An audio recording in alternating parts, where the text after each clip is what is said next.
after we all learned about, what are we calling it? SignalGate. Everybody loves a gate.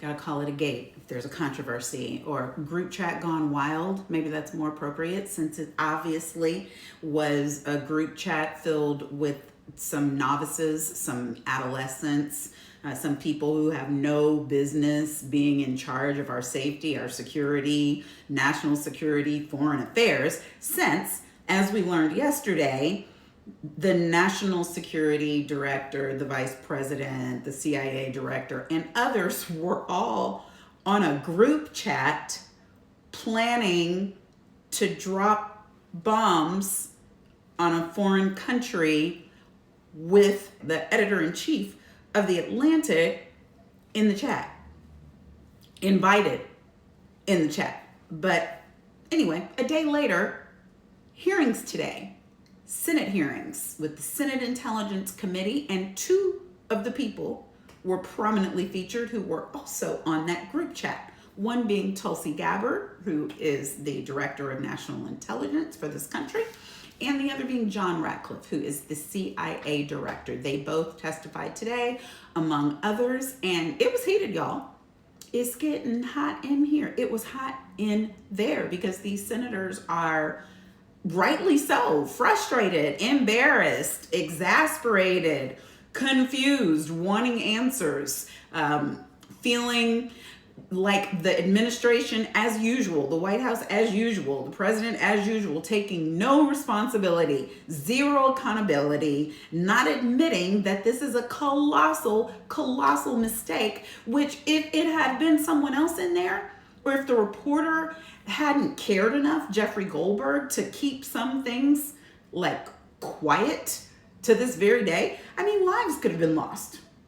So here we go. Gabbard is testifying, Ratcliffe sitting right next to her. Go back to YouTube. You can watch the full hearing on PBS. You can watch it CBS on their YouTube channels. You should check it out for yourself. It is very interesting to see the difference between when somebody who is in charge of our country and they are believed to be a foreign asset, a Russian asset, and somebody who's running our country who's just mildly incompetent. It's two different lanes, and we saw both of them at play. Tulsi Gabbard, TG, wouldn't even admit that she was on the group chat while saying nothing top secret, nothing like that was shared, but she wasn't on there. And then they go right to Ratcliffe and he says, yes, that was him. That was him on the chat. But I think that maybe if I just play you a little bit of Senator Warner's questioning, you'll get the gist of it. Look at this. This was not only sloppy, it not only violated all procedures, but if this information had gotten out, American lives could have been lost. The Houthis had this information, could reposition their defensive systems. So I want to get a little more information about this. Director Gabbard, did you participate in the group chat with Secretary of Defense and other Trump senior officials discussing the Yemen war plans? Senator, I don't want to get into the specifics. Ma'am, were you on? You're not going to be willing to address. So you're not, are you denying, Matt, will you answer my question, ma'am? You were not TG on this group chat? I'm not going to get into the specifics. So you refuse to acknowledge whether you were on this group chat? Senator, I'm not going to get into the specifics. Why are you going to get into the specifics? Is it because it's all classified? Because this is currently under review by the National Security Because Council. it's all classified? If it's not classified, share the text now. As the White House previously Is it classified stated, or non-classified information on this text? I can confirm. Director Radcliffe, were you on the group chat? Senator, I was on a Signal messaging group. So you were the John Ratcliffe on that chat? I was. Thank you. Thank you. So that should give you a feel for the way it was going and for how much everybody apparently, except for the people who were on there, are knowledgeable enough to know it's not supposed to happen that way. We get security briefing, we get security training, you have a skiff, you have secure devices. Why was none of that used? And there's the real rub. because everybody who was on there knew that they're supposed to be preserving records. And everybody on there knew that they were on an app where you can set for the chat to disappear the entries. It wipes itself clean. It can do it once an hour. It can do it once a day. Signal can. So they were on there on purpose and going back and forth with the thought, obviously, that nobody was ever going to find out about it. Not realizing, because again, lack of wherewithal, lack of competence, that indeed a journalist was watching everything that they were doing. But the thing, other than the back and forth and the heat of it all, the thing that's interesting to me is not their answers to the question as lacking as the answers were. It's the questions they ultimately didn't want to answer at all and what they said instead. Let me give you some trial lawyering 101. Trial lawyer 30 years. Let me tell you. When a witness doesn't want to answer a question and they don't want to be caught perjuring themselves and they don't have any available privilege at their disposal, like they can't assert the Fifth Amendment privilege, they can't assert executive decision making or any such thing, when they get cornered, what do they end up saying? I don't recall.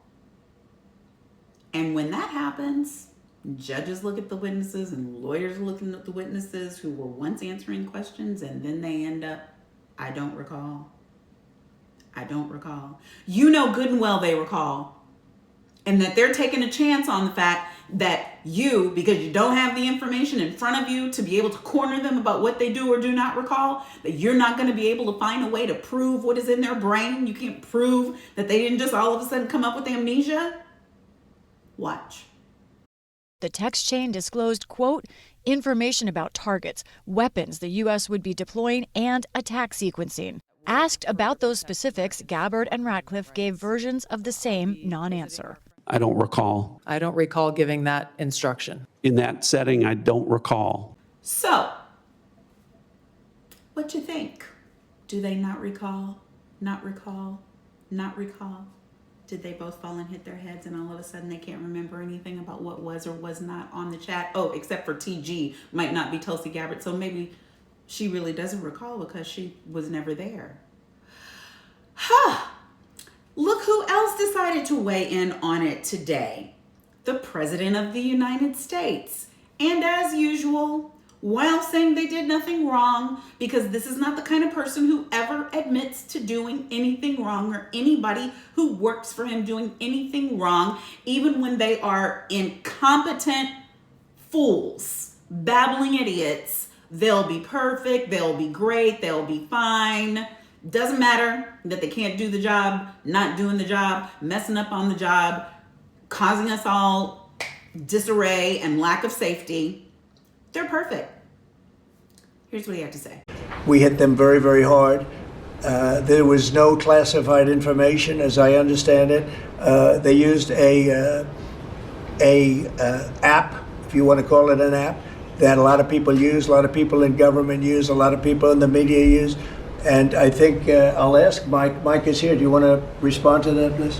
Yes, Mr. President. You asked about lessons. I think there's a lot of journalists in this city who have made big names for themselves, making up lies about this president, whether it's the Russia hoax or making up lies about Gold Star families. And this one in particular, I've never met, don't know, never communicated with, and we are looking into and reviewing how. Is that not like the most pathetic thing you could think of from a world leader, from the president of this country? I mean, zero responsibility for anything, claiming ignorance. Signal, I don't know, Signal, some app, everybody uses it. It's always, whenever there's a mess up, it's something everybody does. It's not something that maybe just they did and messed up. And it's never that he is personally responsible.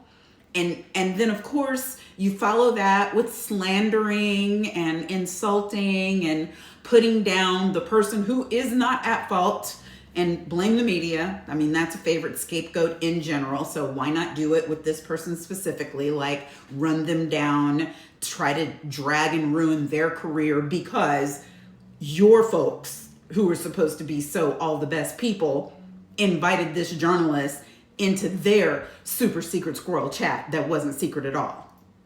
But then in the room, Michael Waltz, the dude who actually sent the invite after doing all of the insulting, you know, they all follow Dear Leader, whatever Dear Leader does, everybody says the same thing.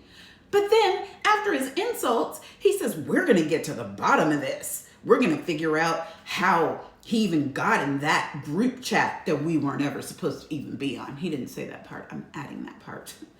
But we're going to get to the bottom. Get to the bottom of what? You did it, Dodo. But I don't want to leave you there. Senators have written the president. Who knows if they'll get a response? But here's the letter that they wrote. They say, in part, doesn't take much imagination to consider the likely ramifications if this information had been made public prior to the strike, or worse, if it had been shared with or visible to an adversary rather than a reporter who seems to have a better grasp of how to handle classified information than your national security advisor. And they ask a series of questions, including what disciplinary action will be taken against those involved in the Houthi PC small group signal chain. Will you revoke their security clearances? What security training had they received? What remedial action has been taken now to limit the damage following this disclosure? But of course, we know that that's likely none because they won't even admit that they've done anything wrong. They ask what other sensitive military operations have been coordinated by your administration via Signal. They ask 8 questions, important ones about our service members, about our adversaries and what they may have had access to because people were out of the country while they were on the chat. Important issues. And we have to make sure that we do our part. If you are in a state where there is a GOP senator, or you are being led right now currently by a GOP congressional member, call 202-224-3121. Demand answers. This is our safety. This is the security of our families, of our communities. Right now in the hands of people who, as I said in yesterday's post, seem to have only touched roses and lilies under their feet because they are not at all connected to common concerns, nor do they have the requisite level of seriousness, of appreciation of the danger that they are putting us all in with their negligent action, with what I say is likely criminally negligent action. We don't have to stand for this. I hope you'll keep joining me here for these updates where we try to make it make sense. That's my obligation, my promise to you, that we will have facts, we will have data, we will have updates, and yes, we will have all kinds of healthy opinion and debate. If you are not subscribed to my channel, please do. Monique Pressley channel on YouTube.